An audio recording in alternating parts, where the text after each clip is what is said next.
Hey everybody, today I want to talk about the Beatles' 1966 album Revolver, and I want to talk about the stereo mix and the mono mix.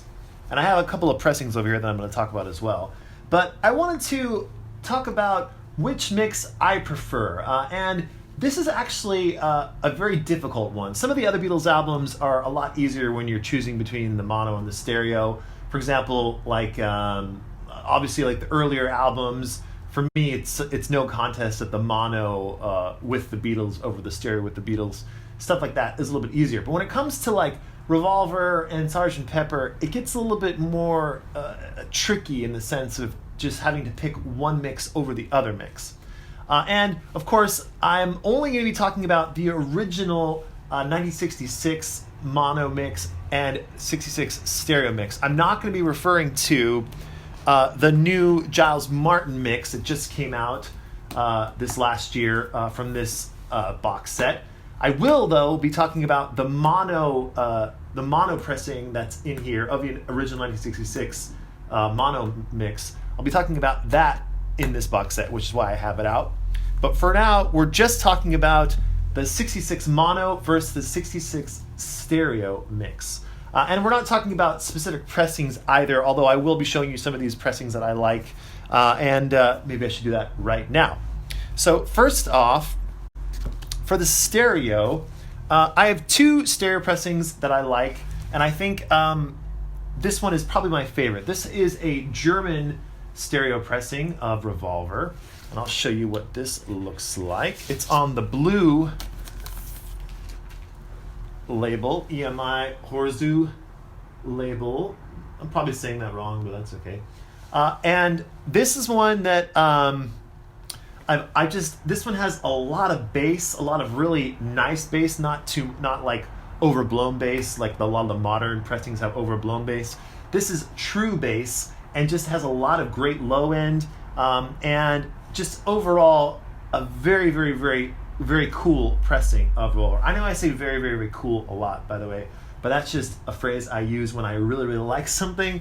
So, but this particular pressing is excellent, and I recommend it highly. This happens to be, I believe this is like a late 60s. I think this is like 68 or 69 pressing of this German Revolver, the stereo German Revolver. So I like this one a lot. And the other stereo pressing I like of Revolver a whole bunch, and that I've talked about a lot on this channel, is this. Here's Bob, by the way. Bob always has to make an appearance. He's saying hello. And the other stereo pressing that I really like is this UK mid-1970s Harry T. Moss pressing.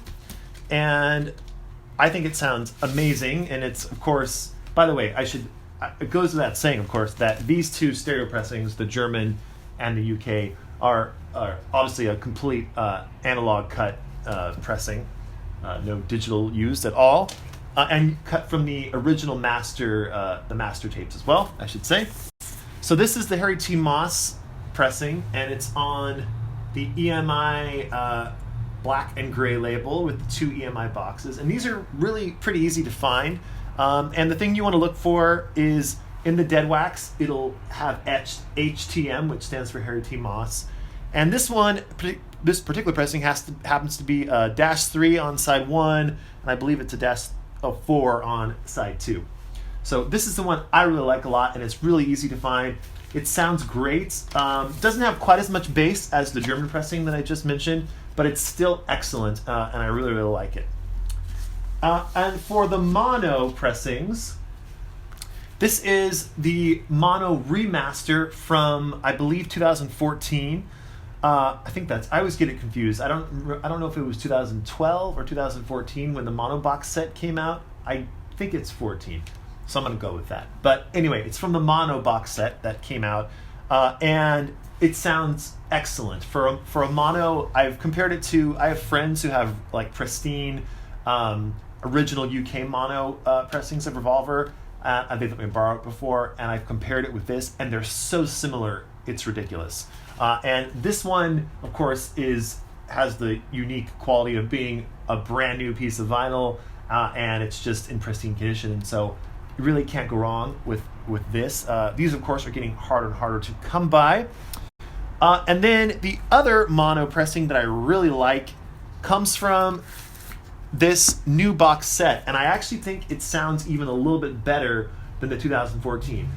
They're almost identical, I will say, almost identical, but for some reason this new pressing, it just kind of, it just does something for me a little bit more so than the 2014, but only by a little bit. Here's Bob, by the way, again, coming over to say hi.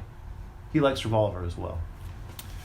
So these are the pressings that I'll be talking about, but for this case, I'm just going to refer to this. This will be the mono record I refer to, which will be from the new box set, the 2021 Revolver Super Deluxe box set, and then I will use this German stereo pressing as the stereo mix Revolver that I talk about. So let's talk about now the stereo mix versus the mono mix. Now, obviously, like with all of the Beatles albums, the Beatles themselves really only worried about the mono mix of their albums up until about the White Album time period. So from Please Please Me all the way up to Sgt. Pepper and Magic Mystery Tour EP, they pretty much just worried about the mono mix of their songs. The stereo mix they left to George Martin and to Jeff Emmerich or Norman Smith or whoever their engineers were at the time. They just left that to them to make the stereo mixes of their song albums. So if you want the authentic Beatle approved versions of their albums, then obviously the mono is the way to go. So the mono mixes generally have that going for them, and it is hard to kind of deny that that's what the Beatles wanted you to hear. But for this instance, I'm just going off of what I like, the sound I like, and if I had to choose between the two, stereo versus the mono, I think it's hard for me to say, but I believe the stereo is the one that I would choose over the mono. And it's a very hard decision, as you can tell, because even right then, even though I knew the one I was going to say was my favorite was the stereo, even then it was hard for me to like pass up the mono, because the mono has some great features. But for me personally, the stereo mix is fantastic. There are some things about it that are a little bit weird, like, for example, in Eleanor Rigby, there's that part where Paul's double-tracked vocal, during the first verse, it goes from double-track to single vocal, or I think it might be the other way around, but they kind of messed up that part right there. There's a couple of other things as well that are going against the stereo mix, but generally speaking, it's the mix that I grew up with. It's the mix that, when I think of Revolver, it's just the one that is ingrained in my brain, and it will forever be that way. I like the way the stereo mix is laid out on Revolver. Unlike some of the earlier Beatles albums where a lot of stuff was just extremely to the right or to the left, like voices to the right, drums and stuff to the left, this isn't that way. It's a pretty good stereo image, and it just works for the album, and you can hear a lot of the cool guitar parts. They really have a nice balance on the stereo mix. You can hear the great backing vocals. The ADT, which is artificial double tracking, sounds really cool in stereo as well. So I just really love the stereo mix of Revolver. That being said, the mono mix has a lot of amazing things going for it as well, including some of the what I would call the special effect moments of the Revolver album. A lot of the cool advances in technology, like the backwards guitar, like on I'm Only Sleeping, the backwards guitar comes in different spots on the mono mix. And also with Tomorrow Never Knows, all of the tape loops and stuff, they come in at different times on the mono mix compared to the stereo mix, and are louder in volume. And also for a song like Got to Get You Into My Life, the outro is a little bit different. Paul sings some kind of like different vocal licks at the end on the mono mix compared to the stereo mix. So both the mono and the stereo are essential to own if you are a fan of this album, and I think pretty much everyone on the face of the earth is a fan of Revolver. So mono and stereo are both essential to own, but for me personally, I think the stereo just wins. When I put on Revolver, I tend to grab this German pressing, and this is the one that just sounds excellent to me. It fills the room, and it's just great. And the mono also sounds great, and I think there's a few things that I prefer on the stereo version compared to the mono, and they're just little minute things, but if I have to decide over the mono versus the stereo, I'm going to go with stereo. So I'd love to know what some of you prefer, either the stereo mix or the mono mix. And I really do think with Revolver, it's kind of a hard decision. It's much harder than a lot of the other Beatles albums. Like the White Album's an easy choice for me. Sgt. Pepper was a bit of an easier choice.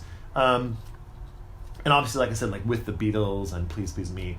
But when it comes to Revolver, the mono and the stereo they both have good things going for them, and they both don't really have that many, a large number of negative things going for them either. So let me know in the comments below which one you prefer, stereo or mono. And sorry if this wasn't more of an informative video or more of like a definite well, this is why the stereo is so much better than the mono. But with the case of Revolver, it just isn't that way. They're both really, really good, and it just comes down to my personal preference, which is the stereo.